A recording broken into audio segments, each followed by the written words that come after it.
Shalom, sahabat yang diberkati oleh Tuhan Yesus Kristus. Selamat hari Minggu bagi kita semuanya.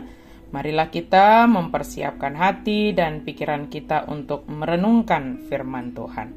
Kita berdoa. Berfirmanlah Engkau ya Allah, sebab kami telah siap untuk mendengarkannya. Curahkan Roh Kudus-Mu, memberi hikmat dan pengertian untuk memimpin kami dalam merenungkan firman Tuhan. Amin. Firman Tuhan bagi kita pada hari ini tertulis dalam kitab Habakuk 1 ayat 12 sampai ayat 17. Saya akan baca untuk kita ayat 12 dan 13, kita baca secara lengkap di tempat kita masing-masing. Bukankah Engkau ada sejak dulu, Tuhan Allahku yang Maha Kudus? Kami tidak akan mati. Ya Tuhan, mereka telah Kau tetapkan untuk menghukum. Ya gunung batu, telah Kau tentukan mereka untuk menghajar. Matamu terlalu suci untuk melihat kejahatan, dan Engkau tidak tahan memandang kelaliman.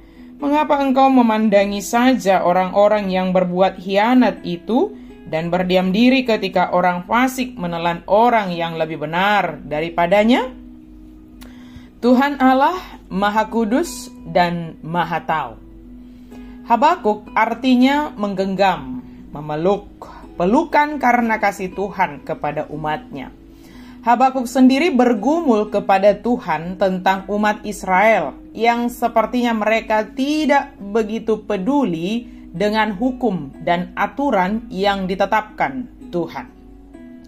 Habakuk melihat orang-orang yang berlaku jahat dan curang sepertinya semakin sejahtera, sementara orang yang setia semakin menderita.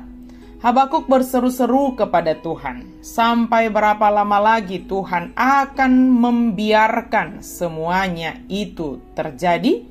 Bahkan dia bertanya, mengapa Allah memakai bangsa Kasdim yang lebih jahat dari Yehuda untuk menghukum Yehuda? Kemudian Allah menjawab Habakuk bahwa cara Allah menghukum orang yang berlaku jahat dapat dengan memunculkan kejahatan yang lebih lagi sehingga mereka bisa melihat dan menyadari apa yang telah mereka perbuat. Namun yang ingin disampaikan adalah bahwa Allah Israel adalah Allah yang Maha Kudus dan Dia Maha Tahu.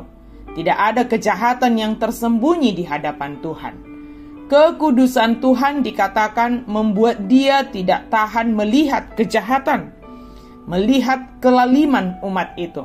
Tidak mungkin Allah berdiam diri dan tidak peduli atas setiap tindakan kejahatan di dunia ini.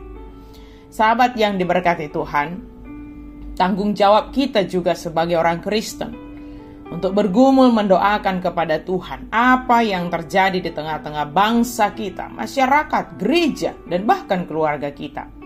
Janganlah jenuh dan bosan kita untuk mendoakan dan membawa segala persoalan kepada Tuhan. Dalam doa kita haruslah meminta dalam iman percaya pada Allah yang Maha Kudus dan Maha Tahu.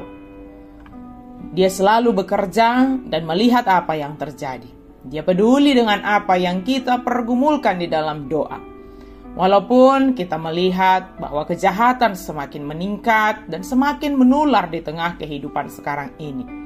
Tetapi mari kita menjaga diri kita senantiasa berada di jalan Tuhan dan dalam iman percaya memuji Tuhan bahwa keadilan Tuhan pasti akan terjadi atas dunia, atas masyarakat, atas gereja, dan bahkan atas keluarga kita masing-masing.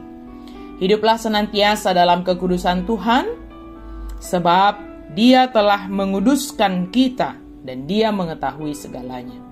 Jauhkan diri dari segala pengaruh yang tidak baik, sebab Allah dapat melihat bahkan yang tersembunyi sekalipun.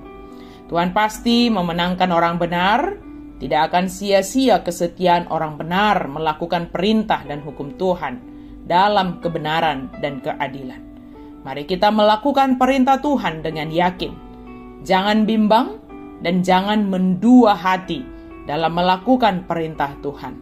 Sekalipun ada banyak dan bahkan semakin banyak orang yang menyimpang dari jalan Tuhan, Allah menjamin kehidupan orang benar di dalam keselamatan yang pasti, yaitu di dalam Yesus Kristus. Amin. Mari kita berdoa. Terima kasih Tuhan atas firman-Mu. Kami percaya Engkau punya banyak cara untuk mengingatkan kami, untuk menegur kami. Firman Tuhan menyadarkan kami akan setiap kesalahan yang kami lakukan. Dan Engkau Maha tahu Tuhan, apapun yang kami lakukan, perbuatan baik, perbuatan jahat, semuanya dapat dalam jangkauan Tuhan. Karena itu kami mengaku di hadapan Tuhan. Ampuni setiap dosa, pelanggaran kami Tuhan.